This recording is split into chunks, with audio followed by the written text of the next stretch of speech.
Hello everyone, welcome back to my channel Priya vlogs. তো guys, এর আগের ব্লগে তো তোমরা দেখেছো যে আমরা আদিয়োগীতে আসছি আর ফাইনালি এখন পৌঁছে গিয়েছি গাইস। তো এখন আমরা নাগ মন্দিরের সামনে নামলাম আর দেখো চারিদিকটা খুব সুন্দর জায়গাটা। তো আমরা দুপুরবেলা এসেছি, একদম এখন 2:30 বেজেছে। তো আমরা এসে নিয়েই প্রথমে দেখো হাতটা ভালো করে ধুয়ে নিলাম আর একটু ফ্রেশ হয়ে নিলাম, কারণ এখন মন্দিরের ভিতরে যাব গাইস পুজো দিতে। ফুল নিতে হবে রে।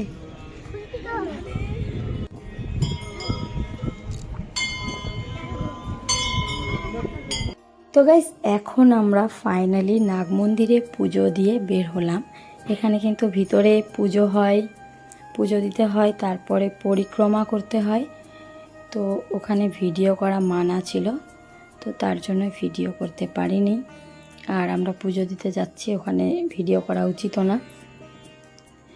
তো ওখানে আমাদের পুজো করা হলো। তারপরে দেখো নাগ মন্দিরের সাথে এগুলো বড় বড় পাথরের চাকা লাগানো আছে গাইস, দেখতেই পাচ্ছ চারিদিকে 4টা আছে। আর এখন আমরা দেখো এটাকে নড়াচ্ছি একটু করে, আমি তো পারছিলামই না, এত ভারী। তো প্রিন্সের বাবা নড়াচ্ছিল, ওর সাথে সাথেই আমরা ধরেছিলাম। তো আমার পিছনে যেই নাগ মন্দিরটা আছে গাইস, এর ভিতরে আমরা পরিক্রমা করলাম। সামনে তো দেখতে পেলে আরেক জায়গায় পুজো হচ্ছে নাগ মন্দিরেরই। তো এখানে এখন পরিক্রমা করব আমরা। তো দেখো এখানে আমরা টিকা দিয়ে নিলাম আর এখানে কিন্তু পরিক্রমা করলাম সবাই। আর জায়গাটা এত শান্তি, দেখতেই পাচ্ছ কত হাওয়া হচ্ছে, এখানে সবাই পরিক্রমা করছে। আর এই মন্দিরে পরিক্রমা করার পরে গাইস ফাইনালি চলে আসলাম। দেখো কোথায় এত সুন্দর, একদম মনটা শান্তি হয়ে গিয়েছিল গাইস। তোমরা না আসলে বুঝতেই পারবা না এই ফিলিংটা। তো দেখতেই পাচ্ছ সামনে ভোলা বাবা। তো এখানে এসে একদম মনের মধ্যে যত দুঃখ কষ্ট ছিল সব চলে গেল, এত আনন্দ লাগছিল আমাকে। তোমরা না আসলে গাইস বুঝতেই পারবে না, যে যে এসেছে তারাই জানে। মানে শান্তি তো একদম ভগবানের কাছেই আছে, আর বাকি কারো কাছে নেই। তোমরা যারা যারা আসনি গাইস, মানে না আসলে বুঝতেই পারবে না যে এতটা শান্তি এই জায়গাটাতে। মানে মনের মধ্যে একটা শান্তি আলাদাই। তো ফাইনালি আমরা চলে এসেছি এখন আদিয়োগী মহাদেবের কাছে। আর দেখো গাইস মহাদেব স্ট্যাচুটা কত বড়, এটার উঁচাইটা হচ্ছে 112 ফিট। আর এখানে কিন্তু রাত্রেবেলা লাইট শো হবে, তোমাদেরকে সব কিছুই দেখাবো, নেক্সট ব্লগে দেখাবো লাইট শোটা রাত্রেবেলা অনেকক্ষণ থেকেই হয়। তো এখন আমরা দুপুরবেলা এসেছি, লোকজন কমই দেখতে পাচ্ছ, বিকেলবেলা কিন্তু পুরো ভরে যাবে গাইস লাইট শো দেখার জন্যই। আর দেখো গাইস নন্দীটার সামনে কিন্তু মহাদেব স্ট্যাচুটার নিচে কিন্তু মন্দির আছে ভোলা বাবার, এখানে যোগেশ্বর লিঙ্গ আছে। তো এখানে আমরা এখন পুজো দিতে যাব। তো দেখো খুব সুন্দর জায়গাটা। আর তোমরা কে কে এসেছো কমেন্ট করে জানাবে। আমার তো ফার্স্ট টাইম এখানে আসা হলো। তো গাইস এখন আমরা মন্দিরের ভিতরে যাব। তো দেখো এটা হচ্ছে সামনে থেকে নন্দীকে দেখলে। আর এই দেখো যোগেশ্বর লিঙ্গ, কিন্তু সামনে থেকে ভিডিও করতে দিচ্ছে না গাইস, বাইরে থেকে করতে হচ্ছে একটু। তো দেখো এখানে এখন আমরা পুজো দিব। তো পুজো দিয়েছিলাম, ওগুলো ভিডিও করা হয়নি। এখানে পুজো দিয়েছিলাম, পরিক্রমা করেছিলাম। পরে এখানে ভোলে বাবার সামনে পুজো দেওয়ার পরে একটা নারকেল ফাটাতে হয়, ফাটিয়েছিলাম, ওগুলো ভিডিও করা হয়নি গাইস, ওখানে ভিডিও করা অ্যালাউ নেই। তো দেখো ফাইনালি চলে এসেছি আমরা পুজো দিতে। তো আমাদের পুজো দেওয়া কমপ্লিট গাইস। আর এখানে চারিদিকে মন্দিরের কিন্তু সবাই জব করতে বসেছে।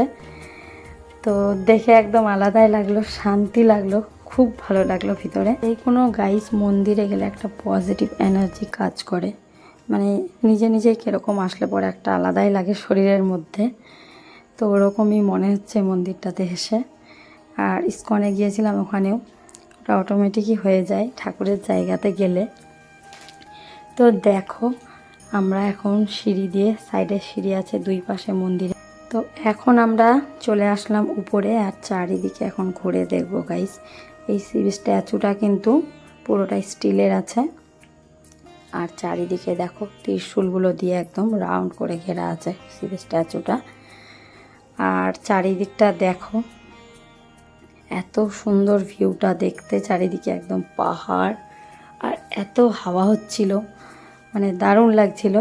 তো এখন আছি আমি পিছনটা এখন ঘুরছি আমি ভোলে বাবার পিছনের সাইডটা দেখো, এদিকে কতটা সুন্দর জায়গাটা দেখতে পাচ্ছ, চারিদিকে একদম পাহাড় আর এত গাছপালা আছে, খুবই সুন্দর লাগছিল দেখতে জায়গাটা।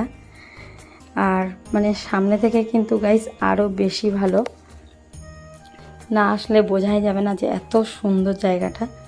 দেখো মন্দিরের সামনেও কিন্তু বড় বড় পাহাড় আছে আর প্রচণ্ড হাওয়া হচ্ছে এখানে। এবার দেখো গাইস ভোলে বাবাকে সামনে দিক থেকে কত সুন্দর লাগছে। আর এই মালাটা যে পড়ে আছে গাইস, এই মালাটা কত বড় দেখতে পাচ্ছ, পুরোটাই কিন্তু রুদ্রাক্ষের। তো বুঝতে পারছো কতগুলো যে রুদ্রাক্ষ লেগেছে এখানে মালাটাতে, বাপরে অনেক বড় মালাটা গাইস, পুরোটাই রুদ্রাক্ষের। তো মন্দিরের কাছে একটু আমরা থাকলাম, ওখানে তো সবাই জব করতে বসেছে। আর আমাদের কাছে যেই দুটো বাচ্চা আছে, প্রিন্স আর ধীরাজ, আমরা জব করতে বসলে এরা যে কি করবে, মানে কি যে ঘটনা ঘটিয়ে ফেলবে। তো আমরা করতে পারলাম না জব ওখানে। তো একটু টাইম কাটালাম, পাথরের মধ্যে বসেছিলাম আমরা সাইডে, খুব ভালো লাগছিল। তারপরে একটু রৌদ্র উঠেছিল, আবার বৃষ্টি পড়লো। তারপরে দেখো আমরা এখানে এসেছি, সামনের দোকানের আগে থেকে সাইনবোর্ড লাগানো ছিল ঈশা আউটরিচ এফডিও। তো এখানে অনেকগুলো শপ আছে গাইস। তারপরে দেখছি ভিতরে এক জায়গায় ট্যাটু করছে, তারপরে গোশালা আছে। তো জায়গাটা দেখতে পাচ্ছ কতটা সুন্দর, কিন্তু কপালটা খারাপ আমার। এটার কথা কেন বললাম গাইস যে কপালটা খারাপ আমার, রাস্তার মধ্যে ভিডিও করছিলাম আমি, আর ভিডিও অন করা ছিল, আর পাওয়ার ব্যাঙ্কও নিইনি আমি সঙ্গে। তো পুরো চার্জ কিন্তু আমার ফোনে শেষ, একটু আছে শুধু। তো সুইচ অফ করে দিয়েছি। তো দিদিরটা এখন নিয়ে নিয়েছি, দেখতে পাচ্ছ মানে ক্যামেরা কোয়ালিটিটা একটু আলাদা আমারটা দিদিরটা।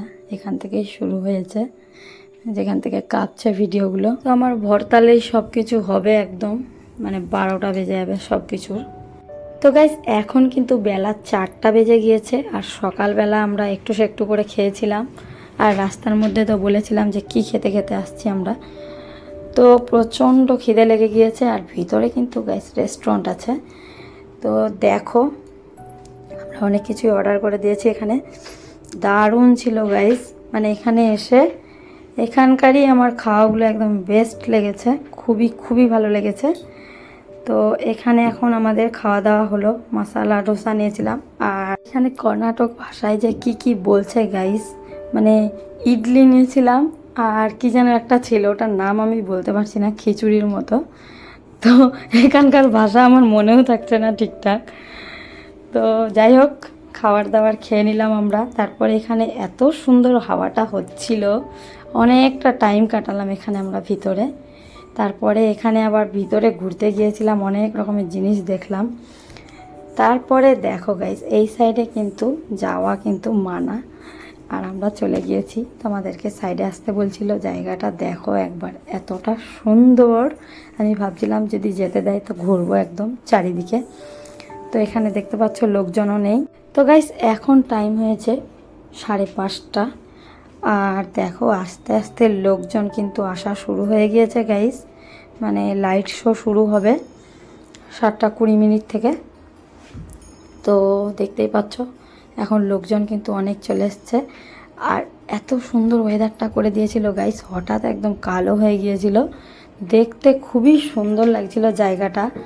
আর ভোলে বাবার উপর দিক দিয়ে যে এতই যাচ্ছে এরোপ্লেনগুলো, মানে খুবই সুন্দর লাগছিল। আর দেখতে পাচ্ছ দিদির চুলগুলো যে উঠছে, মানে এত হাওয়া হচ্ছে। রাত্রেবেলা তো আমরা ভাবছিলাম যে সোয়েটার কেন পরে আসলাম না, প্রচণ্ড ঠান্ডা লাগছিল আমাদের।